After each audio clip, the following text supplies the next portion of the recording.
Hello, hi. This is welcome to Skillwala YouTube channel. Today, మనం సర్వీస్లో experience resume ఎలా prepare చేయాలి అంటే తెలుసుకుందాం.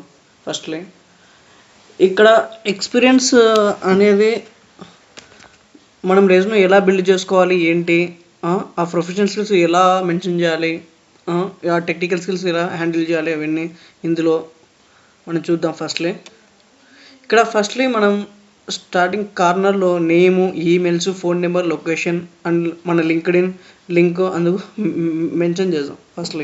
ఇక్కడ చూపించిన విధంగా ఇక్కడ మీ నేమ్ రాసుకుని తర్వాత ఈమెయిల్, తర్వాత మీ ఫోన్ నెంబరు, మీ లొకేషన్, అదే మీ ఆంధ్రప్రదేశ్ అని నేమ్ ఉంటే ఆ నేము, తర్వాత మీ లింక్డ్ఇన్లో ప్రొఫైల్ లింక్ ఉన్నదా ఆ లింక్ని మెన్షన్ చేయండి. ఇక్కడ తర్వాత మీ ప్రొఫెషనల్ సమ్మరీ, మీరు లాస్ట్ టైం సర్వీస్ నో గురించి ఎక్స్పీరియన్స్ చేసిన ఆ 2 yearsలో మీ స్కిల్స్ అవన్నీ మెన్షన్ చేయండి.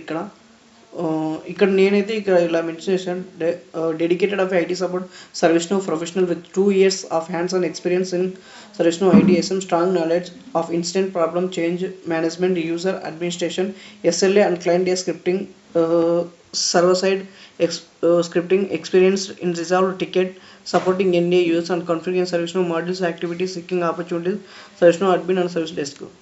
ఇలా తర్వాత నెక్స్ట్ మన టెక్నికల్ స్కిల్స్ ఇక్కడ first ServiceNow modules, ServiceNow tools, తర్వాత scripting, JavaScript, glide record, AJAX, GS methods, తర్వాత user administration, users, groups, roles. మన యూజర్ అడ్మినిస్ట్రేషన్ ఇస్తాం కదా, యాక్సెసెస్, తర్వాత reporting services, reports and dashboards, filters, ITSM, incident problem and change manage, SLA, CMD, తర్వాత database skill. తర్వాత ఇంకా మీకు ఏమన్నా ఇంకా ఉన్నా కూడా స్కిల్స్ మీకు పైథాన్, ఇంకా జావా అవన్నీ కూడా మెన్షన్ చేయండి. ఇంకా నేను అదర్ టూల్స్ అని ఇక్కడ ఎంఎస్ ఎక్సెల్, పవర్ బిఐ ఇలా మెన్షన్ చేశాను. తర్వాత మీ professional experience ServiceNow ITSM support అని మీ కంపెనీ నేమ్ ఇక్కడ మెన్షన్ చేయాలి. ఫస్ట్లో ఇక్కడ మీ కంపెనీ నేమ్, తర్వాత డ్యూరేషన్, మీ లాస్ట్ ఏ ఇయర్ నుండి ఏ ఇయర్ ఎండ్ వరకు, అదే మీ ఎక్స్పీరియన్స్ 2 years 3 years అని ఇక్కడ మెన్షన్ చేసుకోండి. ఆ డే, ఆ మంత్, ఇయర్ అలా. ఇప్పుడు ఫర్ ఎగ్జాంపుల్ నాది మామూలుగా జనరల్గా ఉంటే May 2022 తర్వాత ఆఫ్టర్ July 2025 వరకు అలా. For example date, month, year.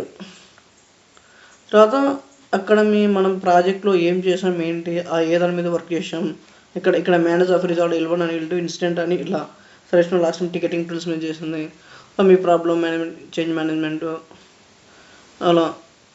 తర్వాత ప్రాజెక్ట్ ఎక్స్పీరియన్స్, ఆ ప్రాజెక్ట్లో మనం చేసిన కీ రోల్స్ ఏంటి అని ఇక్కడ మెన్షన్ చేసేయండి. తర్వాత ఎడ్యుకేషన్ డీటెయిల్స్ మీ డిగ్రీ, జస్ట్ మీ పీజీ అలా ఏమంటే, బాగా 10th ఇంటర్ అలా మెన్షన్ చేయకండి. జస్ట్ మీ డిగ్రీ, తర్వాత మీ పీజీ అలా, లేకుంటే డిప్లొమా ఉంటే బీటెక్ ఉంటే బీటెక్. తర్వాత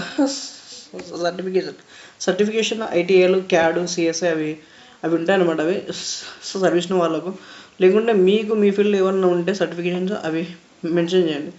తర్వాత లాస్ట్ డిక్లరేషన్ జస్ట్ సింపుల్గా పెట్టేసేయండి. తర్వాత సిగ్నేచర్ అండ్ డేట్. ఓకే, ఇలా ఫాలో అవ్వండి. ఫస్ట్లీ నాకైతే ఈ రెజ్యూమ్స్ చాలా హెచ్ఆర్స్ కూడా తీసుకున్నారు. సో ట్రై చేయండి ఈ రెజ్యూమ్ను.